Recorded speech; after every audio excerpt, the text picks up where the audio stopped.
कि भगवान को दो चीज बहुत प्रिय होती है। भगवान को दो चीज बहुत प्रिय हैं, एक बेलपत्र और दूसरा गंगा जल। याद है? तो जब हम बेलपत्र भगवान को चढ़ाते हैं तो उसमें 3 पत्तियां होती हैं एक पत्ते में लगी हुई। तो सबसे पहले कि वो बेलपत्र खंडित नहीं होना चाहिए और उसको बेलपत्र को उल्टा करके चढ़ाया जाता है। जो उसका चिकने वाला हिस्सा होता है ना, वो भगवान के ऊपर ऐसे उल्टा करके उसको चढ़ाते हैं। 3 पत्ते वाला जब बेलपत्र भगवान को अर्पित करते हैं तो भगवान उससे प्रसन्न होते हैं और हमारे जो 3 प्रकार के ताप होते हैं, दैहिक, दैविक और भौतिक, तो उन तीनों तापों का भगवान हरण कर लेते हैं बेलपत्र के माध्यम से। तो ये बेलपत्र चढ़ाने का लाभ होता है। यदि किसी का मानसिक संतुलन खराब हो गया, किसी को क्रोध आता है, किसी को क्रोध आता है या मन में गलत विचार आते हैं, तो बेलपत्र चढ़ाने से मानसिक संताप मिट जाता है। इसी प्रकार का भय हो तो बेलपत्र चढ़ाने से जो भयतीत प्राणी है वो निर्भय हो जाता है। भगवान सब प्रकार के भय और तापों का हरण कर लेते हैं। तो जब हम बेलपत्र चढ़ाते हैं तो बेलपत्र तोड़ने की भी एक विधि होती है। हम कोई भी काम करते हैं ना तो उसकी एक विधि होती है। इसी प्रकार से जब हम बेलपत्र तोड़ते हैं तो उसकी विधि है। जब आप बेलपत्र के पास जाएं, बेलपत्र को शंकर भगवान का ही स्वरूप मान करके सबसे पहले उस पेड़ को नमस्कार करें और प्रार्थना करें कि आप अमृत रूप हैं, अमृत से प्रकट हुए हैं। आप लक्ष्मी का प्रतीक हैं, लक्ष्मी आपके अंदर निवास करती है। आप भगवान महादेव के सदा प्रिय हैं, इसलिए मैं आपके पत्र तोड़ रहा हूं आदर के साथ, क्योंकि मैं शंकर भगवान की पूजा करना चाहता हूं। ऐसा बोल करके भगवान के चरणों में प्रणाम करते हुए तो फिर बेलपत्र तोड़ने चाहिए। यदि आपको संस्कृत का श्लोक याद है तो वो बोलिए। आपको जैसे कई बार कई पुराणों में हमारे श्लोक दिए होते हैं, अलग अलग मंत्रों के, अलग अलग चीजों के श्लोक होते हैं। तो संस्कृत भाषा में यदि श्लोक है तो श्लोक बोलिए।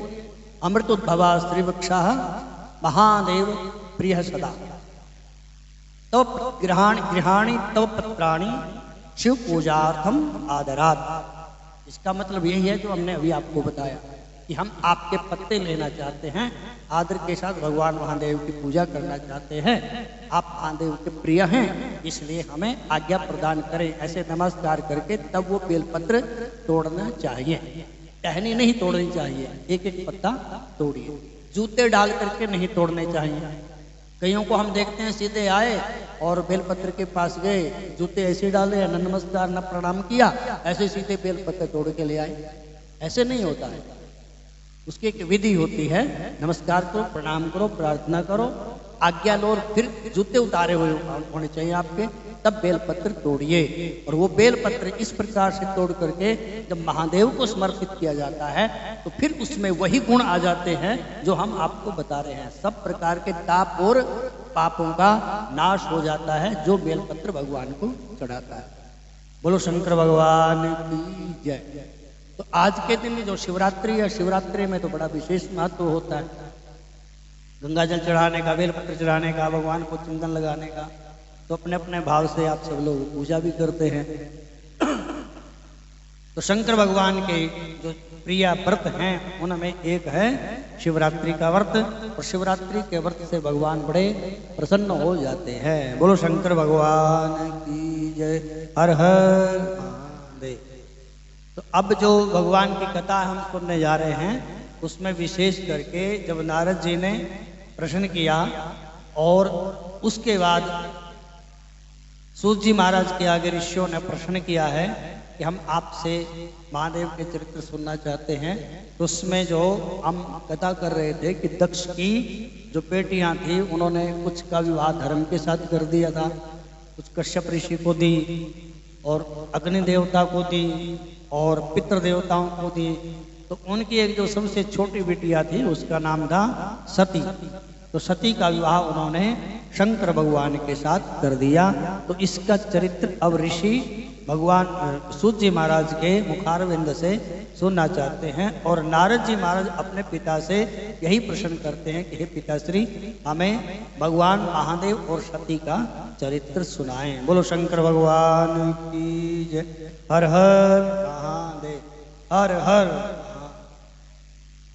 तो उन्होंने कई प्रकार की कथाएं बीच में सुनाई हैं।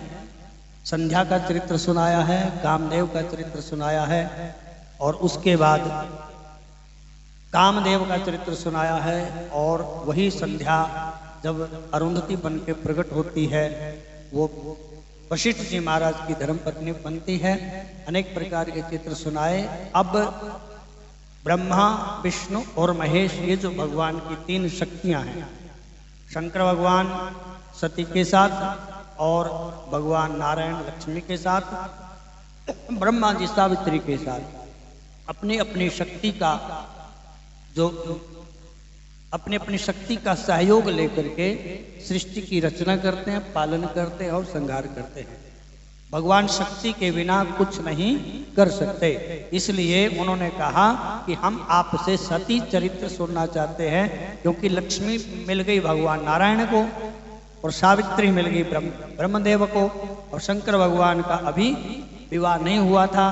तो उन्होंने प्रार्थना की देवताओं ने आकर के कि जो सृष्टि का क्रम है उसमें संतुलन नहीं बन पा रहा है। सृष्टि हो भी रही है, पालन भी हो रहा है, लेकिन संहार करने वाली जो शक्ति है वो अभी नहीं प्रकट हुई है।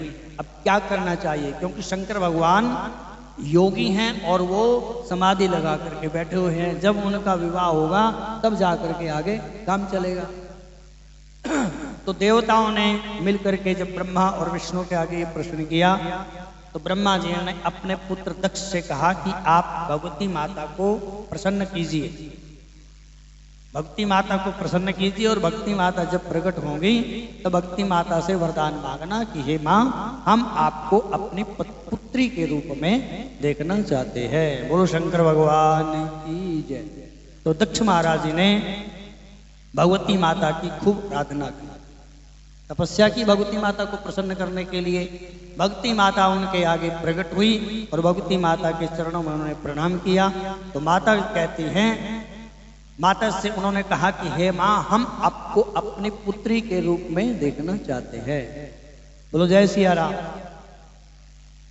घर में जो बेटी पैदा होती है तो ये समझ लेना कि वो लक्ष्मी ही हमारे घर में आ गई है, या सरस्वती हमारे घर में आ गई है, या पार्वती हमारे घर में आ गई है।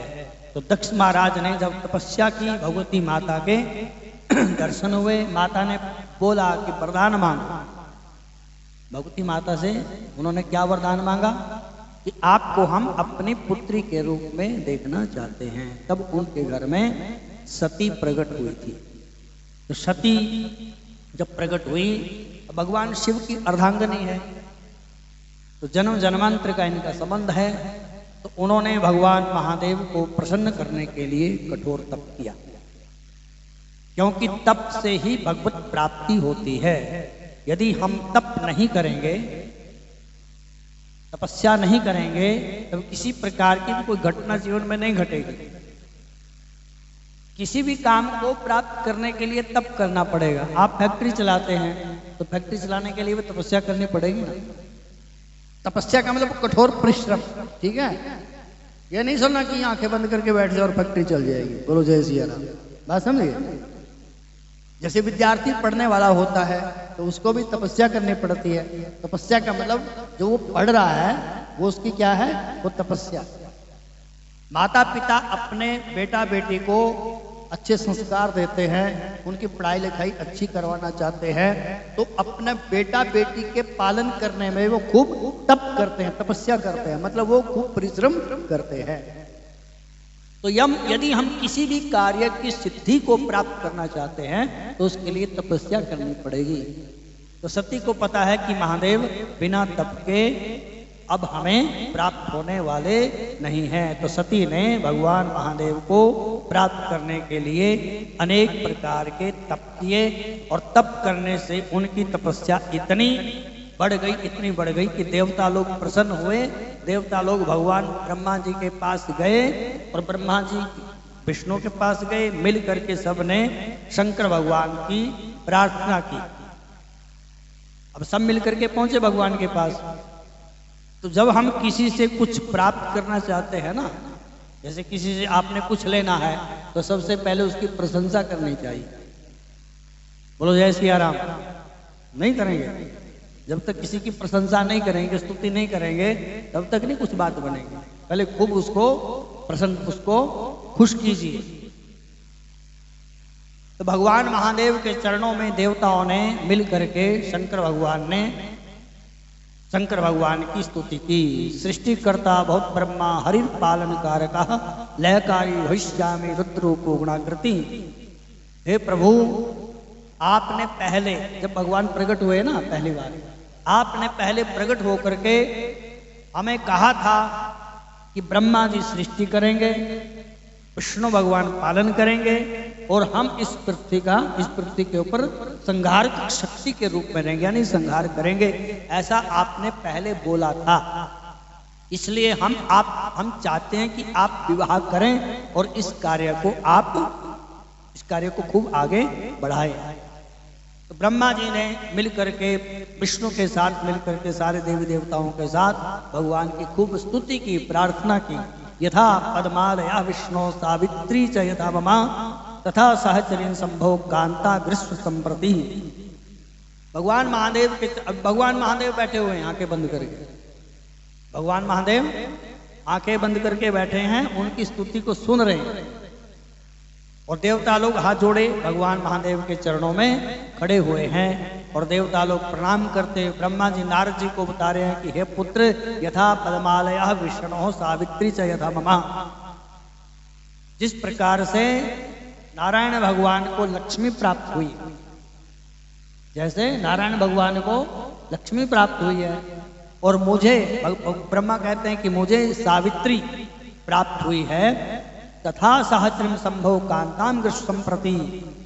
ब्रह्मा जी कहते हैं कि हमने भगवान के चरणों में ये प्रार्थना की उसी प्रकार से जैसे लक्ष्मी के पास लक्ष्मी विष्णु जी के पास है और मेरे पास सावित्री, ऐसे ही आप भी किसी ना किसी प्रकार से शक्ति को ग्रहण करो, यानी आप विवाह करो। ब्रह्मा वाचा इति श्रुत्वा वचो में ही ब्रह्मणः पुरतो हरे समाम जगाद लोकेशा सम्रेन मुखो हरः।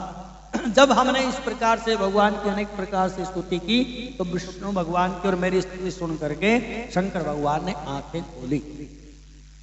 तो पुराण में लिखा है कि ईश्वर उवाच, ईश्वर जो शब्द प्रयोग होता है वो भगवान शंकर के लिए प्रयुक्त हुआ है। तो भगवान कहते हैं कि हे ब्राह्मण, हे हरि, आप दोनों को देख करके जब मैं इकट्ठे आपको देखता हूं तो बड़ा आनंद होता है। बोलो जय सिया राम। भगवान एकता में विश्वास रखते हैं। जो बंट करके रहते हैं ना, भगवान को वो कभी भी किसी परिस्थिति में अच्छे नहीं लगते हैं। और जो इकट्ठे होकर के, जैसे आप कीर्तन करते हैं, एक होता है कीर्तन, एक होता है संकीर्तन। बोलो जय सिया राम। समझ गए? जब कीर्तन होता है तो अकेला आदमी करता है। जैसे आपने अपना घर में बैठे और कोई नहीं है और अपना ठीक है बैठे और भगवान के नाम का कीर्तन कर दिया शुरू। और जब सामूहिक रूप से आप करते हैं, 10-20 लोग बैठे अपना ढोलकी बजाने लगे और कीर्तन शुरू हो गया, उसको बोलते हैं संकीर्तन। बात समझ गए? एक है कीर्तन, एक संकीर्तन। कीर्तन भगवान को अच्छा लगता है, ठीक है, लेकिन संकीर्तन भगवान को बहुत बढ़िया लगता है। जो इकट्ठे होकर के संकीर्तन करते हैं, भगवान से प्रार्थना करते हैं, तो भगवान को बहुत बढ़िया लगता है। तो भगवान यहाँ कहते हैं, महादेव कहते हैं कि दृष्ट्वा वाम च ममानंदो भवत्यतितराम खलु। हे ब्रह्मा जी, मैं जब सब आपको इकट्ठे देखता हूं तो मैं बहुत आनंदित हो जाता हूं। इसलिए आप बताओ कि आप किस लिए आए हो? बोलो जय सिया राम।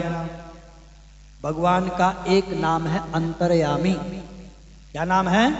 अंतर्यामी। अंतर्यामी का अर्थ है कि जो अंदर की बात जानते हैं, अंदर बैठे हुए हैं और हमारी अंदर की बात जानते हैं। महादेव को पता है कि ये देवता लोग ये ब्रह्मा ये विष्णु किस लिए आए हैं, भगवान को पता है, लेकिन फिर भी उनके मुख से जानना चाहते हैं। बोलो जय सिया राम। आपके घर में कोई 2-4 लोग पहुंच जाएं, हाथ में कोई रसीद बुक ले रखी है, 2-4 पंपलेट ले रखे हैं, तो आपको पता नहीं चल जाएगा कि चंदा मांगने के लिए आए? नहीं पता चलेगा? पता चल जाएगा ना। तो इसी प्रकार से भगवान को पता है कि किस लिए आए, लेकिन भगवान ने पूछा कि हाँ बोलो, जब आप आए हैं तो क्या चाहते हो? तो कहते हैं कि प्रभु बहुत दिन हो गए उत्सव नहीं देखा कोई। जैसे घरों में होते हैं ना उत्सव, अपने घर में कहीं 6 महीने हो गए, साल हो गए, उत्सव नहीं हुआ, तो कोई ना कोई बहाना रख करके हम उत्सव कर लेते हैं, पार्टी कर लेते हैं, मतलब ठीक है। तो ऐसे ही देवता और ब्रह्मा जी कहते हैं कि प्रभु बड़े दिन हो गए कोई उत्सव नहीं देखा, इसलिए बहुत बढ़िया उत्सव देखना चाहते हैं। भगवान हंसे वहां पे, महादेव उनकी बात को सुन करके हंसने लगे, और महादेव ने कहा कि ठीक है, सीधे सीधे बताओ क्या बात है। तो कहते हैं कि हम आपका विवाह देखना चाहते हैं, बस आप एक बार विवाह कर लें और हमारी ही लाइन में आप भी आ जाएंगे। बोलो जय सिया राम। अच्छा आप ये बताओ, जिसका विवाह ना हुआ हो, जिसका विवाह ना हुआ हो, तो उसको ऐसा लगता है कि जिसकी शादी हो चुकी है और बड़े खुश रहते हैं, वो बड़े सुखी हैं। बोलो जय सिया राम। लगता है ना। और जो शादी वाले हैं वो बोलते हैं जिसकी शादी नहीं हुई है वो ठीक है। और चक्कर कहाँ पड़ेगा ये, हमारे तो समझ में नहीं आती बात अपनी। बोलो जय सिया राम। अब ब्रह्मा और विष्णु भगवान को कहते हैं कि हम तो आ गए इस लाइन में, तो प्रभु आपको भी चाहते हैं कि आप भी हमारी वाली लाइन में आ जाएं, मतलब आप विवाह करो। अब भगवान बहुत सुंदर जवाब देते हैं, विवाह कर्णम लोके विज्ञेयम प्रबंधनम। भगवान कहते हैं कि शादी वादी मैंने नहीं करनी है, ये तो बंधन है, एक बांधने वाला है। मैं स्वतंत्र घूमने वाला हूँ, मैं योगी हूँ, जहाँ मर्जी गए, जहाँ मर्जी घूमे फिरे। भाई कंवारा बंदा जो होता है वो जहाँ मर्जी जाए, घूमे फिरे, रात को 10 बजे आए, 12 बजे आए, ना भी आए, तो क्या फर्क पड़ता है। तो भगवान ने कहा कि नहीं नहीं, विवाह करणम लोके विज्ञेयम प्रबंधनम, ये तो बंधन का कारण है। भगवान विष्णु ने नारद से शादी क्यों नहीं होनी थी नारद की, सुना सब प्रसंग। तो भगवान ने यही विचार किया कि हमारे जो बड़े प्रिय भक्त हैं नारद जी, ये बंधन में बंध जाएंगे, इसलिए इनको स्वतंत्र ही रहने दें। तो भगवान कहते हैं तस्मात् तस्य रुचिर नो में सत्यम सत्यम वदाम्य। भगवान कहते हैं मेरी कोई रुचि नहीं है शादी करने में, मेरी कोई रुचि नहीं है, सत्यम सत्यम वदाम्य, हम मैं सच बोलता हूँ। मतलब ऐसा ना मानना कि मैं ऊपर से बोल रहा हूँ, है ना। कई होते हैं ना कि ये ले लो ये ले लो, बोले ना ना ना, मतलब अंदर से इच्छा होती है। बोलो जय सिया राम। जैसे पंडित जी खाने के लिए आते हैं ना घर में, पंडित जी खाने के लिए आए तो आपने उनको पूरी देने का, एक और ले लो पंडित जी, बोलेंगे नहीं नहीं बस। तो कहते हैं कि हाँ हाँ दद्यात, जब पंडित जी बोले कि हाँ हाँ हाँ हाँ हाँ, तो दद्यात दो, इशारा समझो। हाँ हाँ दद्यात जब हूँ करे तो दद्यात दो, हाँ हाँ दद्यात हूँ दद्यात। और दद्यात सिर कंपने, वो नाना ऐसे से करे ना, बोले ना जोर से, तब भी एक पूरी और डाल दो। और मौनम चा द्विगुणम दद्यात, आप पूछे कि पंडित जी पूरी लेंगे और बोले ना, तो फिर एक की बजाय 2 रखो। बोलो जय सिया राम। ना दद्यात व्याघ्र जंपने, जब सिंह की तरह दहाड़ करके पंडित जी बोले बस अब कुछ नहीं लेना है, तब उसको मत दीजिए, ठीक है। तो शंकर भगवान क्या कहते हैं कि सत्यम सत्यम वदाम्यहम्, हम मैं सच बोलता हूँ, मुझे विवाह नहीं करना है, तुम्हारे लिए बढ़िया है तुम रहो। लेकिन वो कहते हैं कि प्रभु ऐसे तो बात नहीं चलेगी। तो जैसे कैसे वो भगवान को उन्होंने मना लिया। भगवान कहते हैं कि ठीक है, मैं अपने भक्तों के अधीन रहता हूँ। मतलब वो अब इस अगली पंक्ति से ऐसा लगता है, भगवान ने तो कहा कि सत्यम सत्यम वदाम्यहम्, भगवान कहते हैं कि सच है, मैं शादी नहीं करना चाहता। जो अगली पंक्ति बोलते हैं भगवान ने कहा कि मत्वा वचो गरिष्ठम निजो भक्ति प्रवृत्तये करिष्यामि विवाहम वही भक्तावशा सदावहम। भगवान कहते कि अच्छा मैं भक्तों के वश में रहता हूं, उनकी बात कैसे टाल सकता हूं। लो अब मान गए ना। अब यहां भगवान कह रहे कि मैं सच बोलता हूं, मैंने शादी नहीं करनी है, तो यहां कहते हैं कि चलो ठीक है आप बोलते हैं तो आपकी बात को हम कैसे टाल सकते हैं। तो भगवान शादी करने के लिए हाँ हो कर भगवान ने कर दी। आप लोग एक लाइन सुनते होंगे कि भक्त के वश में है भगवान, है ना। भक्त बिना वो कुछ भी नहीं है, भक्त के बिना कोई आधार ही नहीं है भगवान का। भक्त बिना वो कुछ भी नहीं है, भक्त है इनके प्राण भक्त के बस में है भगवान। अब ब्रह्मा ने देवताओं ने जब बड़ी स्तुति की भगवान की, तो फिर भगवान ने कहा कि चलो ठीक है आप बोलते हैं तो शादी कर लेते हैं, क्योंकि हम अपने भक्तों का कहा कभी नहीं मानते। तो भगवान ने कहा कि ठीक है शादी करेंगे। 2 शर्त रखी है भगवान। जब आपकी शादी होती है ना, याद करो आप फेरों में बैठे हैं और इधर अपने वो आपकी बाईं ओर बैठे हुए हैं पति देव बनने वाले हैं, जो दूल्हा होता है, दूल्हा दुल्हन बैठते हैं, तो दूल्हा के दाईं ओर कन्या होती है। बोलो जय सिया राम। याद आ गया? आ गया याद? नहीं आया? तो वहां पे दूल्हा बोलता है कि उठो अब देवी इधर आ जाओ बाईं तरफ, बोलता है ना। तो कन्या कहती कि नहीं नहीं नहीं नहीं अभी नहीं। तो बोले क्या? बोले शर्त मानो पहले, हमारी शर्त है और तब आपकी बाईं ओर आएंगी। आ गया याद? मान गए थे शर्त? मानने के तभी तो घर में आए आप। बोलो जय सिया राम। तो भगवान कहते कि मेरी शर्त है। तो ब्रह्मा ने कहा कि ठीक है शर्त बता दो। भगवान ने कहा कि शर्त है, तो ब्रह्मा ने कहा कि ठीक है शर्त बताओ पहले।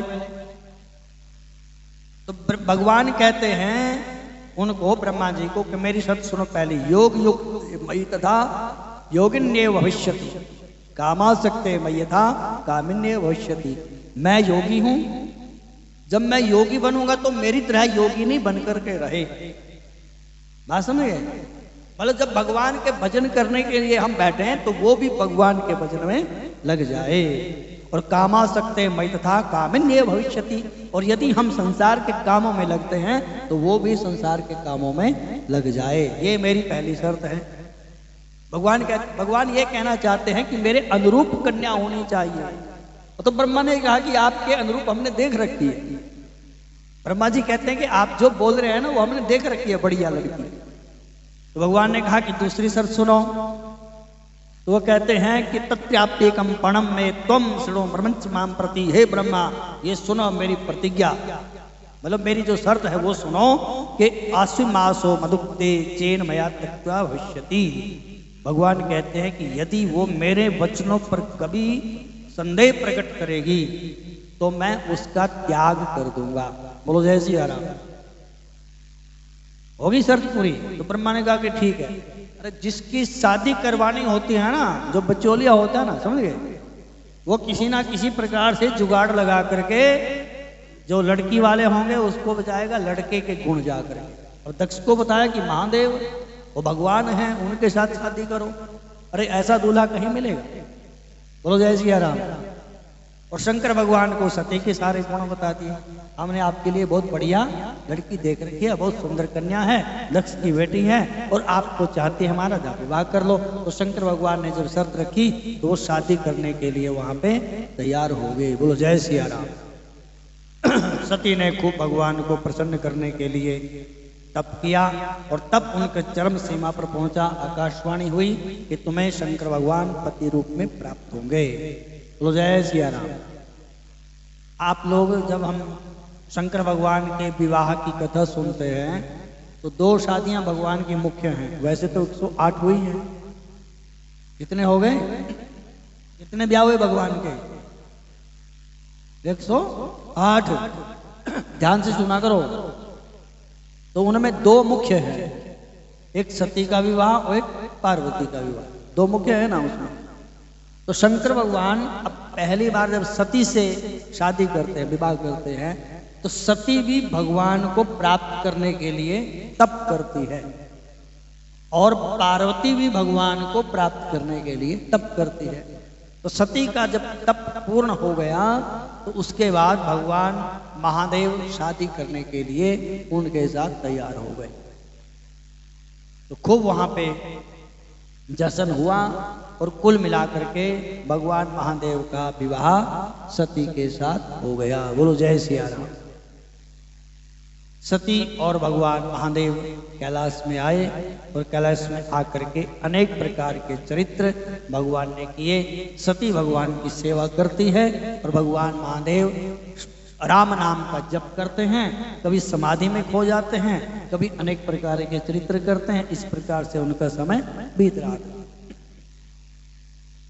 तो भगवान महादेव एक बार भगवान ने विचार किया कि चलो हमारे प्रभु भगवान श्री राम हैं, उनके चरित्र सुनने के लिए, उनकी कथा सुनने के लिए यहाँ की अपेक्षा कहीं और चलते हैं। भगवान जो महादेव हैं वो भगवान का नाम जप करते हैं बड़े प्रेम के साथ। जब आपको भगवान के नाम जपने में, मंत्र में आनंद आने लग जाए तो समझ लेना कि मंत्र ने या तो भगवान के नाम ने हमारा वर्ण कर लिया है।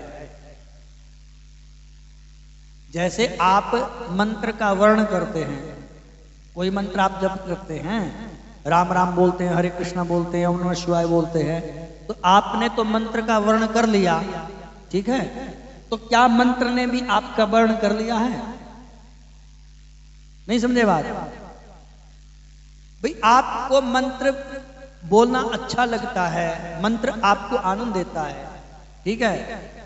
जब मंत्र आपको बोलने में आनंद देने लग जाए, यानी जब करते करते आनंद आने लग जाए, तो समझ लेना कि मंत्र ने भी हमारा वर्ण कर लिया है।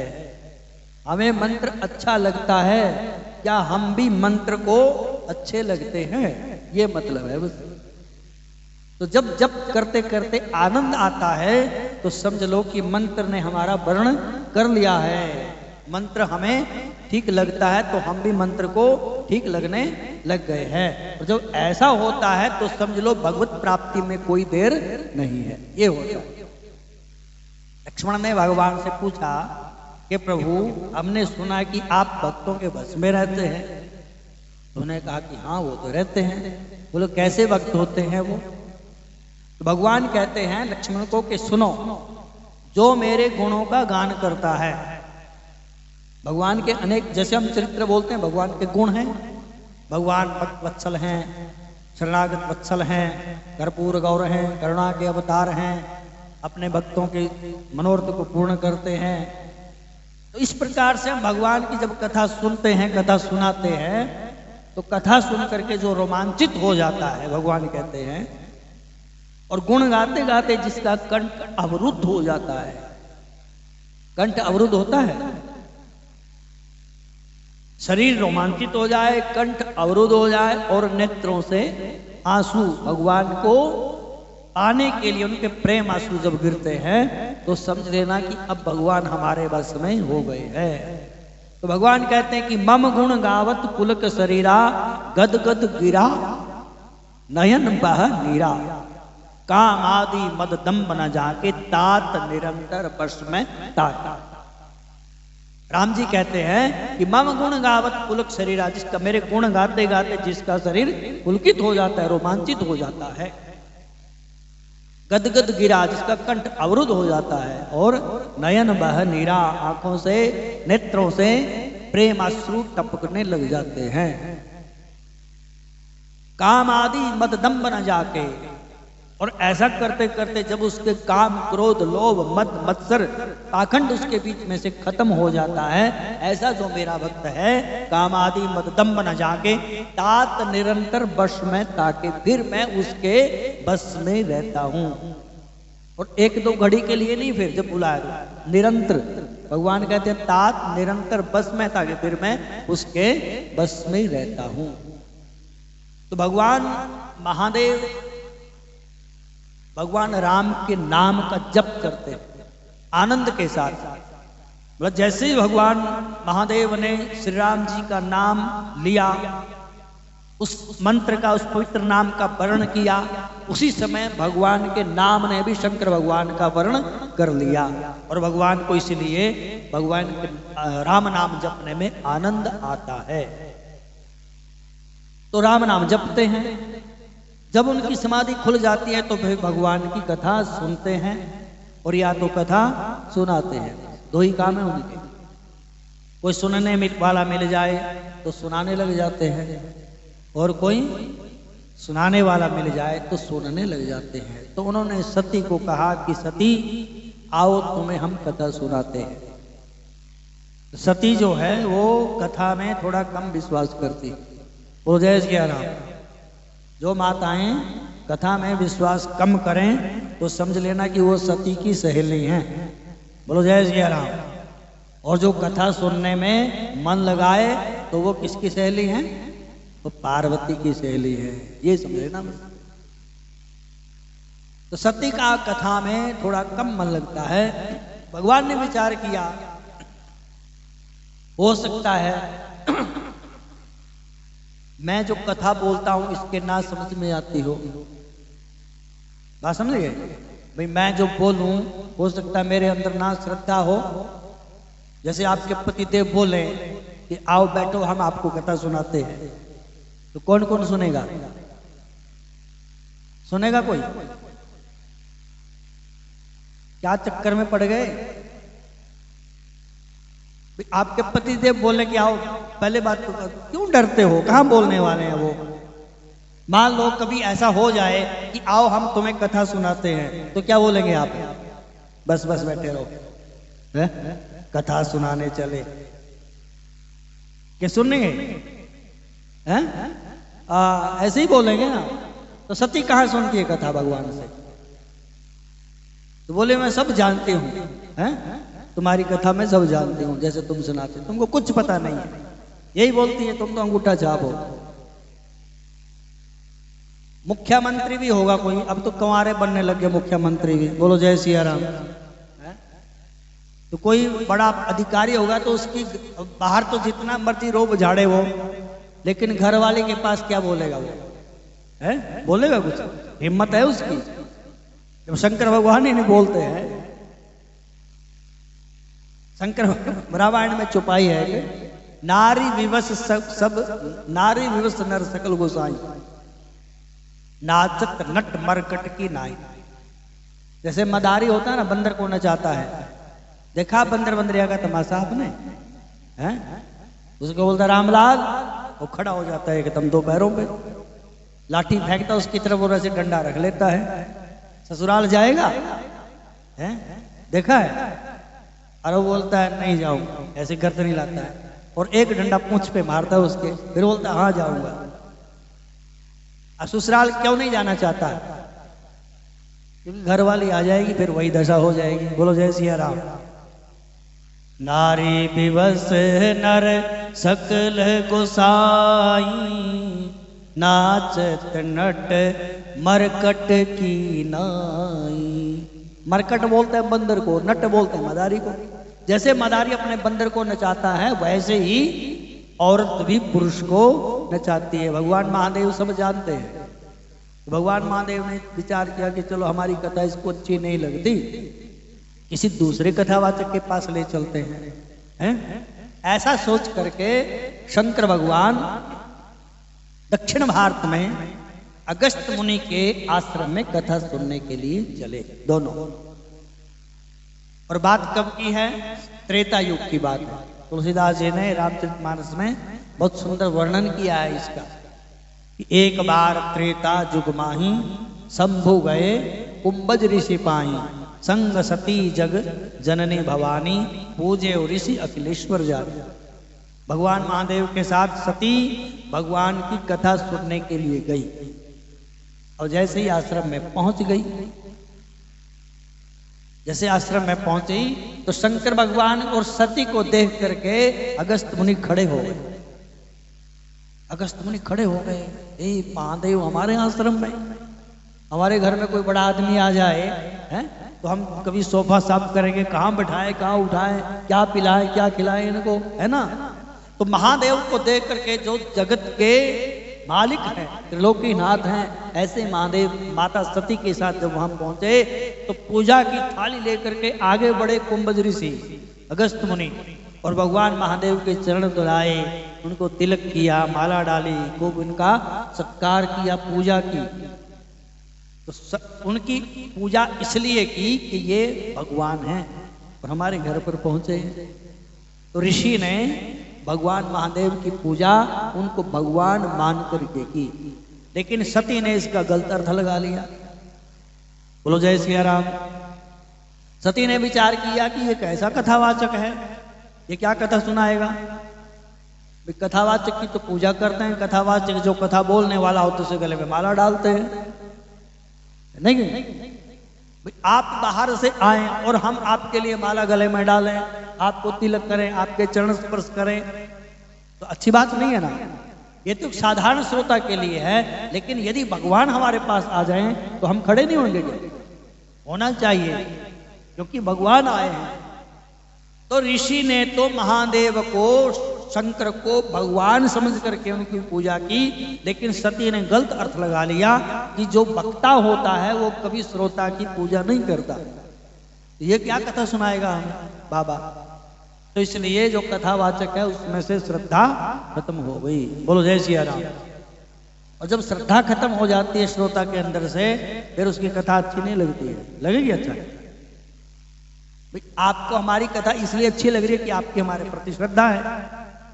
तो जो हमारे प्रति श्रद्धा नहीं रखते तो ना तो कथा सुनने के लिए आते हैं यहाँ पे, और जो कथा सुनने के लिए आ भी गए तो पीछे बैठेंगे और कथा नहीं सुनेंगे, हैं। और दूसरे के बोले क्या कथा है, हम तो सुनी हुई है बहुत बार। बोलो जय सिया राम। तो यही सती का हाल है। सती ने वहां पर जब ऋषि के यज्ञ कार्यक्रम देखा महाराज का, तो उन्होंने उसका गलत अर्थ लगा लिया। तो शंकर भगवान तो बड़े दयालु हैं, तो उन्होंने भगवान की कथा सुनी और पूरी कथा सुनी, सारी की सारी भगवान की राम कथा पूरी भगवान की महादेव ने सुनी। और कैसे सुनी? प्रेम से।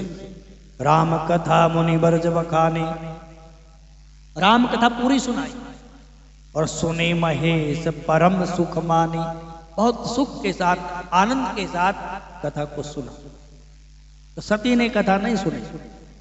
बोलो जय सिया राम। देखो बैठना अलग बात है कथा में, ठीक है ना। अब बैठे तो यहाँ बहुत सारे हैं, अब जरूरी छोड़िए कि सारी कथा सुन रहे होंगे बड़े ध्यान से।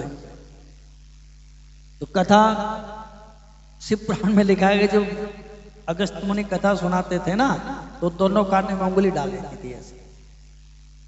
बोलो जय सिया राम। और कानों में उंगली डाल करके ऐसे, खाली डालती नहीं थी, यदि आप कान में उंगली डाल लें तो थोड़ा वो तो शब्द कोई पड़ जाएगा कान में, लेकिन ऐसे ऐसे करेंगे तो फिर पड़ेगी। तो भगवान ने कहा कि क्या हो रहा है? बोले खाज हो रही है कान में। तो ऐसे से अपने कानों में उंगली डाल लेती थी, मतलब कथा उसको अच्छी नहीं लग रही थी। और वो सोचती कि पता नहीं अब कब इसकी पूर्ण आहुति होगी, कब आरती होगी, कब प्रसाद मिलेगा, कब यहाँ से चलेंगे। बोलो जय सिया राम। नहीं ठीक है कि नहीं है? बात सही सही है। अब आप इतने कथा सुनने के लिए बैठे हुए हैं, जब बाहर प्रसाद के लिए जाएंगे तो 50 लोग और बढ़ जाते हैं उसमें। वो कहां से आते हैं हमारी समझ में नहीं आती है बात अभी तक है। हर रोज अब पहले दिन मंगाए, पंडित जी बोले 150 केले लगेंगे, 150 केले मंगवाए तो 200 हो गए वहां पे। अब वो 50 कहां से आ गए? अगले दिन 50 मंगवाए, फिर सोमवार को कहते 200 मंगवाए तो फिर वो 250 हो गए। तो कई तो प्रसाद लेने के चक्कर में रहते हैं। बोलो जय सिया राम। और सती सोचती है कब आरती करेंगे बाबा जी, कब कथा पूरी होगी। लेकिन फिर जब आरती पूजा होगी, पूर्ण आहुति हो गई, तो तुलसीदास जी लिखते हैं कि राम कथा मुनि बरज बखानी। शंकर भगवान ने कथा को सुना और मुनि ने कथा सुनाई। सुनी महेश परम सुख मानी। अब जब आए हैं तो दोनों आए हैं, सती भी आई है और शंकर भी आए हैं। लेकिन जब कथा सुनने के लिए बैठे हुए हैं तो सती का नाम हटा देते हैं। क्यों?